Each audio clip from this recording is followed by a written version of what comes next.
Aslama, bonjour. Durant cette séance, on va continuer à présenter les notions relatives aux espaces vectoriels. Alors, commençons par la notion de famille génératrice. Donc, considérons une famille U1, U2, UP, donc une famille de vecteurs de E. On dit que cette famille est une famille génératrice de E si E égale vect de U1, U2, UP. Ça veut dire quoi?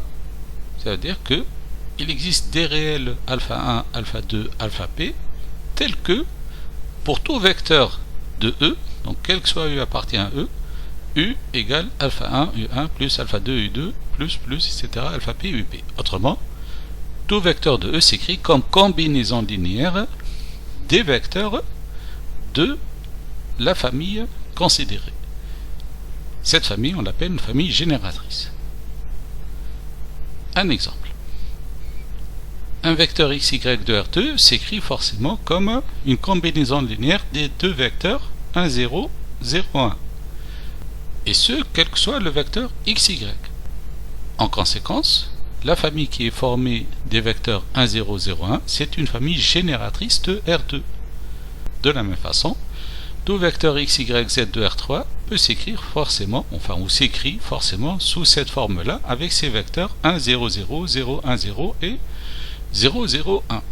Et donc la famille qui est formée de ces vecteurs-là, c'est une famille génératrice de R3, puisque, encore une fois, tout vecteur de R3 peut s'écrire comme combinaison linéaire de ces trois vecteurs-là.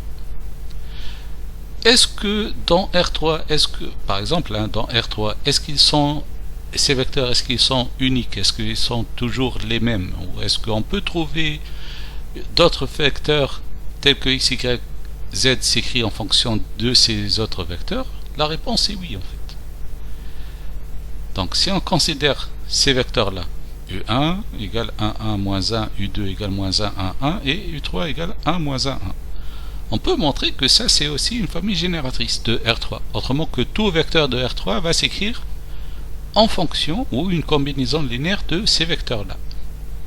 Alors pour le montrer, prenons justement un vecteur de R3 et montrons qu'il existe trois réels alpha 1, alpha 2 et alpha 3 tels que U c'est une combinaison linéaire de ces trois vecteurs-là qui forment donc une famille génératrice. Alors si on montre ceci, c'est que la famille qui est formée de U1, U2, U3, c'est une famille génératrice. Alors, prenons donc x, y, z qui est U, égalisons-le à une combinaison linéaire, et maintenant on va trouver alpha 1, alpha 2 et alpha 3. Donc, en remplaçant U1, U2 et U3 par leur valeur, leur expression, et en calculant, voilà, on va trouver un système. Donc, ici, x c'est alpha 1 moins alpha 2 plus alpha 3, y c'est alpha 1 plus alpha 2 moins alpha 3, et z c'est moins alpha 1 plus alpha 2 plus alpha 3. Donc j'obtiens ce système que je dois résoudre. Mais sachant que les inconnus, enfin ce que je cherche, c'est alpha 1, alpha 2 et alpha 3, et non pas x, y et z. Donc en fait, x, y et z ne sont pas les inconnus ici. Alors comme on a eu l'habitude de le faire avec les systèmes, on mettra donc ces paramètres, en fait, les x, y, z, si vous voulez, à droite. Voilà. Et on va chercher donc alpha 1, alpha 2 et alpha 3. Alors on peut résoudre ces systèmes, on a l'habitude, si vous voulez, on l'a fait avant. Pour résoudre de tels systèmes, on peut l'échelonner de telle façon à avoir ces solutions-là. Donc alpha 1, on trouvera que alpha 1 c'est x plus y sur 2, alpha 2 c'est y plus z sur 2, et alpha 3 c'est x plus z sur 2. Autrement, j'ai trouvé les réels alpha 1, alpha 2 et alpha 3, qui existent toujours, quel que soit x, y et z. En conséquence, alpha 1, donc alpha 2 et alpha 3 existent, et donc la famille qui est formée des vecteurs U1, U2, U3, ici, est une famille génératrice de R3. Alors, cet exemple montre que la famille génératrice n'est pas unique. On peut trouver beaucoup de familles génératrices d'un même espace vectoriel. Alors, par exemple, le vecteur 1, 2, 3 va s'écrire, ça c'est juste un exemple, va s'écrire comme combinaison linéaire de ces vecteurs qui est donc une famille qui forme une famille génératrice. Alors ça c'est le 1, 2, 3, c'est juste un vecteur de R3.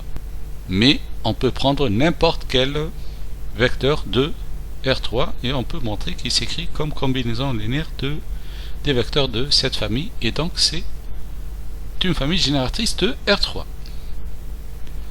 Passons maintenant à la notion de famille libre. Donc on va considérer une famille de vecteurs de E. On dit que cette famille est une famille libre, ou aussi que les vecteurs U1, U2, UP sont linéairement indépendants lorsque j'ai ceci. C'est-à-dire lorsque alpha 1 U1 plus alpha 2 U2 plus alpha P UP égale le vecteur nul implique que alpha 1 égale alpha 2 égale alpha P égale à 0. C'est-à-dire que tous les coefficients de cette combinaison linéaire devraient être égaux à 0. Alors, avant de donner un exemple, deux remarques importantes. Une famille qui est composée d'un seul vecteur, elle est forcément libre lorsque U est différent de l'élément neutre. Une famille qui est composée de deux vecteurs est libre si ces deux vecteurs ne sont pas proportionnels. On dit qu'ils ne sont pas collinéaires. Autrement, un vecteur ne s'écrit pas comme un multiple d'un autre vecteur. Alors, par exemple, cette famille, est-ce qu'elle est libre ou non? Elle n'est pas libre. Pourquoi? Parce que ce vecteur-là, il est simplement 3 fois ce vecteur-là. On dit que ces deux vecteurs sont collinéaires. L'un s'écrit comme un multiple de l'autre. Ils sont proportionnels.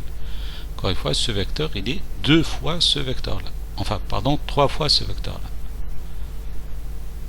Donc, cette famille n'est pas libre. Les vecteurs sont collinéaires. Alors, d'autres exemples. Dans R2, la famille 1, 2, 2, 1 est libre. D'ailleurs, on voit bien que ces vecteurs ne sont pas collinéaires. Ces vecteurs ne s'écrivent pas l'un en fonction de l'autre ou un multiple de l'autre. Mais on peut le montrer à partir de la définition en faisant une combinaison linéaire de ces deux vecteurs qu'on légalise à 0 de R2 et on montre que les coefficients sont nuls. Alors voilà comment on fait. Je prends donc une combinaison linéaire de ces deux vecteurs, donc alpha 1, 2 plus bêta 2, 1, les deux vecteurs, que j'égalise au vecteur nul de R2. Il faut que je montre alors que alpha égale à bêta égale à 0. Alors je poursuis donc mes calculs. Ça implique donc que alpha plus 2 bêta, première composante du vecteur, et 2 alpha plus bêta. Ce vecteur-là, c'est égal à 0, 0. Ce qui va me donner évidemment un système. Alpha plus 2 bêta égale 0, 2 alpha plus bêta égale à 0. Simple à résoudre. Ça implique que alpha égale bêta égale à 0.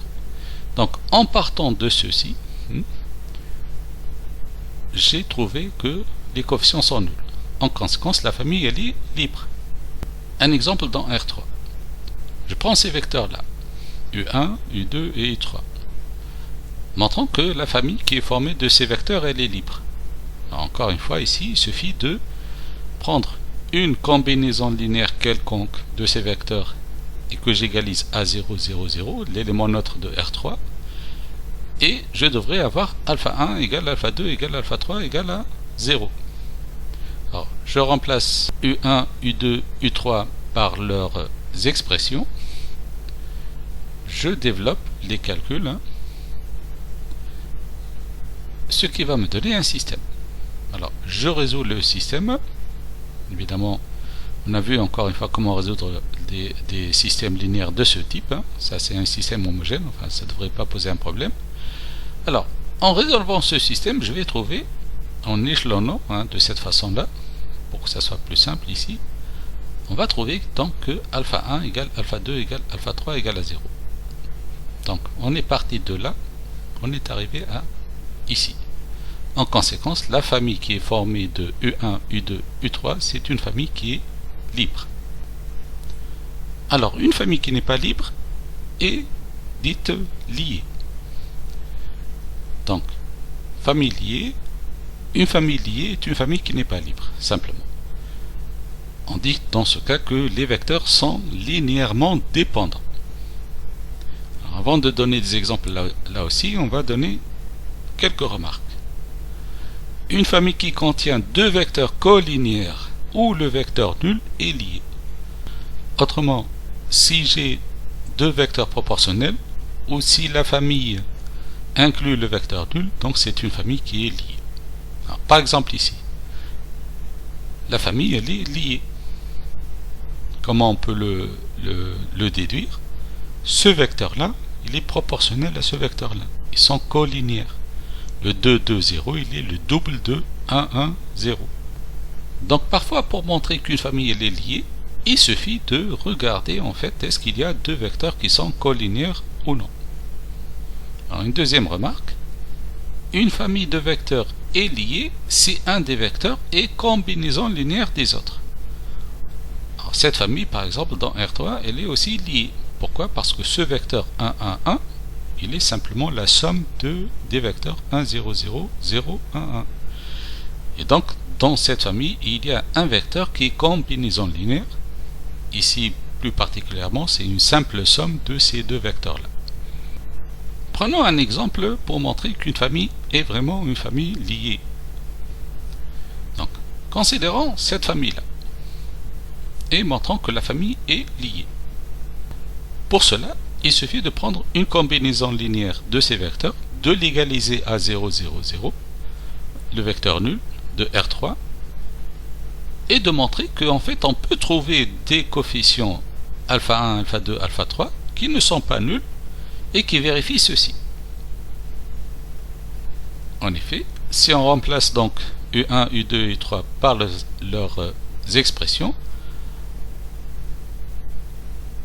et en développant les calculs, on va trouver ce système. On va essayer de le résoudre en l'échelonnant. Alors, on va aboutir à ce système-là, qui est donc équivalent ou qui entraîne, enfin il suffit d'une application ici, que alpha 2 égale alpha 3 et alpha 1 égale à moins 2 alpha 3. Bien. Est-ce que cela implique que alpha 1 égale alpha 2 égale alpha 3 égale à 0? Non.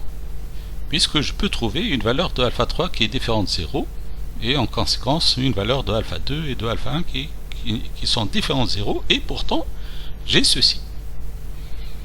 Donc, par exemple, si je prends alpha 3 égale à moins 1, j'ai alpha 1 égale à 2 et alpha 2 égale à moins 1. Et donc, j'ai une combinaison de U1, U2, U3, une combinaison linéaire qui me donne 0, 0, 0, et pourtant les coefficients ici ne sont pas nuls, sont juste 2, moins 1 et moins 1. En conséquence, la famille, c'est une famille qui est liée. Pour finir, je vous donne cet exercice d'application où on vous demande de vérifier est-ce que ces familles sont libres ou liées. Passons maintenant à la notion très importante de base d'un espace vectoriel. Alors, qu'est-ce que c'est qu'une base? On dit qu'une famille U1, U2, UN est une base de E si elle est à la fois libre et génératrice. Autrement, toute base, c'est simplement une famille qui est libre et génératrice. C'est-à-dire que tout vecteur de E va s'exprimer de façon unique comme combinaison linéaire des éléments de U1, U2 et UN. C'est-à-dire, encore une fois, qu'il existe des réels alpha 1, alpha n qui sont uniques, tels que U égale alpha 1, U1 plus alpha 2, U2 plus etc. plus alpha n, UN.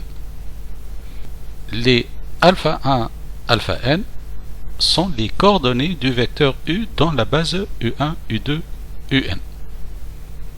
Prenons un exemple. Cette famille de R2, c'est une base. Pourquoi? Parce que c'est déjà une famille génératrice. On a déjà vu que cette famille génère ou engendre tout vecteur de R2. En fait, tout vecteur de R2 peut s'écrire comme combinaison linéaire de ces deux vecteurs de cette famille-là. Alors comme en plus ces deux vecteurs sont linéairement indépendants, ne sont pas collinéaires, donc c'est une famille qui est aussi libre. Donc elle est génératrice et libre, donc c'est une base de R2. Alors les coordonnées de 2, 3, ce vecteur-là, dans cette base sont simplement 2 et 3. puisque on pourra écrire 2, 3, c'est 2 fois le vecteur, ce premier vecteur, plus 3 fois ce vecteur-là. Mais cette famille-là, c'est aussi une base de R2. En effet, cette famille, elle engendre tout vecteur de R2. En fait, tout vecteur XY peut s'écrire de cette façon-là. Donc c'est une famille génératrice. Hein? Vous pouvez vérifier ça. En plus, ces deux vecteurs sont linéairement indépendants. Ils ne sont pas collinéaires. Ça se voit que ce vecteur 1 moins 1 ne peut pas s'écrire comme un multiple de ce vecteur-là. En conséquence, c'est aussi une famille libre. Et donc, c'est une base. Alors, quelles sont les coordonnées de 2, 3 dans cette base? Ce n'est pas 2, 3, parce qu'on a changé de base. En fait, ils sont 5 demi et moins 1 demi. Comment on les a trouvés? En fait, 2, 3 va s'écrire comme étant 5 demi fois ce vecteur-là, moins 1 demi fois 1 moins 1. Un vocabulaire important est le suivant. Alors, cette base qui est formée des vecteurs 1, 0, 0, 1, qu'on note souvent E1 et E2, donc E1 pour le vecteur 1, 0 et E2 pour le vecteur 0, 1. Ça forme une base qu'on appelle une base canonique de R2. En fait, c'est une base qui donne une règle générale pour R2, parce que ça peut me donner tous les vecteurs de R2 de façon simple, et leurs coordonnées directement. Dans R3, on peut aussi avoir cette base comme base canonique. On notera ces vecteurs de la même façon, E1, E2, E3, mais sachant que, évidemment, E1 ici ou E1 ici, c'est pas la même chose, parce que E1 ici, c'est dans R2, alors qu'ici, c'est dans R3. On peut généraliser dans R4 de cette façon-là, et vous imaginez, on peut le faire aussi pour Rn. Alors, qu'est-ce qu'on peut remarquer ici? Que dans R2, la base, elle est formée de 2 vecteurs. Dans R3, la base, elle est formée de 3 vecteurs. Dans R4, la base, elle est formée de 4 vecteurs. Alors, ce nombre de vecteurs dans une base, ça définit ce qu'on appelle la dimension d'un espace vectoriel. Alors, donc, dimension d'un espace vectoriel, toutes les bases d'un espace vectoriel ont le même nombre de vecteurs. Ce nombre s'appelle la dimension de l'espace vectoriel, on le note par dim de E. Alors, en particulier, lorsque la dimension d'un espace vectoriel est égale à n, on dit que E est une droite vectorielle.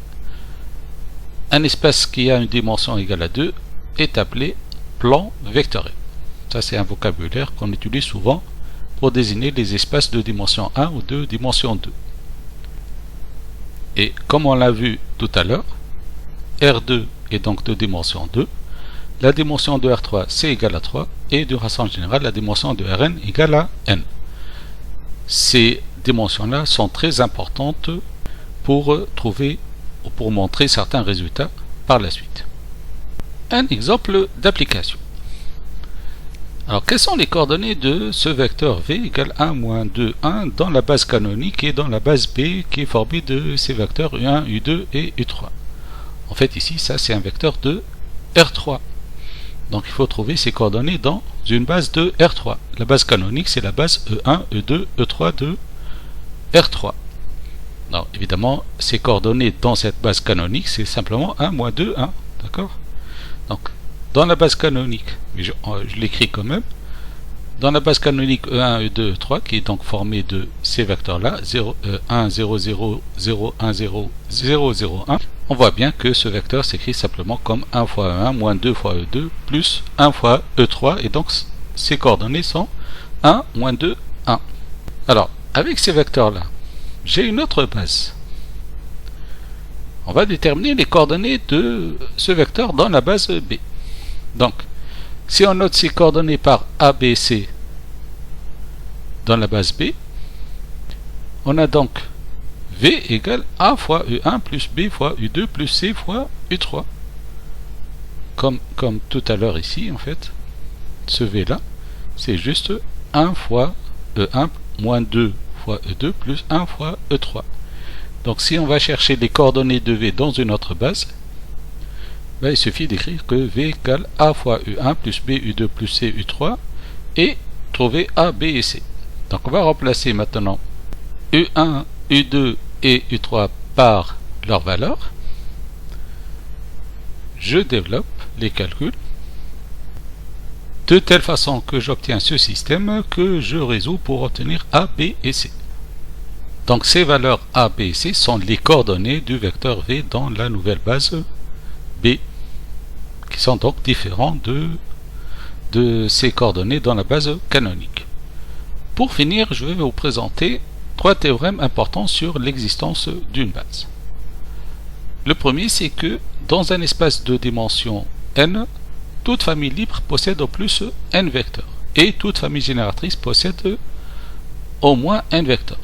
Autrement, une famille qui possède plus que n vecteurs dans un espace de dimension n ne peut pas être une famille libre. Et une famille qui possède moins de n vecteurs dans un espace de dimension n ne peut pas être une famille génératrice. En conséquence, par exemple, dans le R3, une famille qui est formée de 4 vecteurs ne peut pas être une famille libre. Et une famille formée de 2 vecteurs ne peut pas être une famille libre, une famille génératrice dans R3. Donc, par exemple, cette famille n'est pas une famille libre dans R2. Ce n'est pas une base donc. Alors pourquoi elle n'est pas libre? En fait parce qu'elle est formée de 3 vecteurs, alors que la dimension de R2 c'est 2. Et en conséquence, ce n'est pas une base. Cette famille-là, ce n'est pas une base de R3, parce qu'elle n'est pas génératrice.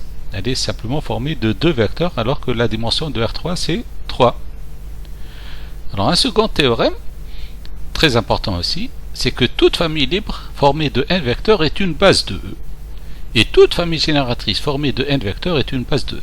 Alors pourquoi ce théorème est important? Parce que si on connaît la dimension d'un espace vectoriel n, il suffit pour montrer qu'une famille est une base de montrer qu'elle est soit libre, soit génératrice. Alors généralement, on montre qu'elle est libre parce que c'est plus simple, mais il suffit de connaître, ou il faut connaître la dimension de l'espace vectoriel. Donc dans R3 par exemple, où la dimension c'est égal à 3, pour montrer qu'une famille est une base, il suffit de montrer qu'elle est libre si cette famille elle est formée de exactement 3 vecteurs. Un troisième théorème très important en pratique est le suivant. Dans un espace vectoriel de dimension n, si j'ai une famille de n vecteurs, cette famille c'est une base si la matrice qui est formée des vecteurs U1, U2, Un est inversible. Un exemple pour terminer. Considérons cette famille de vecteurs U1, U2, U3 et montrons que c'est une base de R3.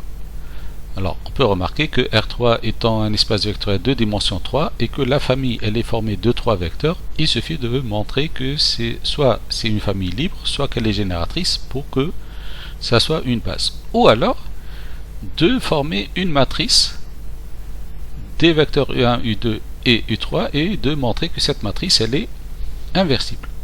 En fait, c'est ce qu'on va faire ici. Donc on va former une matrice de ces vecteurs et on va montrer qu'elle est inversible. Si c'est le cas, alors la base ou la famille est une base. Alors pour cela, prenons donc cette matrice là formée des vecteurs U1, U2, U3. Alors on pourra les mettre soit en colonne, soit en ligne, et c'est la même chose, puisque de toute façon, si cette matrice elle est inversible, son transposé elle est inversible, donc moi je les ai pris de cette façon-là, mais peu importe de quelle façon on les prend, les U1, U2, U3. Alors pour montrer que cette matrice elle est inversible, il suffit de montrer que son déterminant est différent de 0. Alors si vous calculez son déterminant, c'est égal à moins 6, donc A est inversible, et par conséquent, B est une base de R3. Un petit exercice d'application à la fin, lesquelles des familles suivantes est une base de R3. Essayez de faire cet exercice, c'est un très bon exercice pour terminer cette partie du cours. Slama.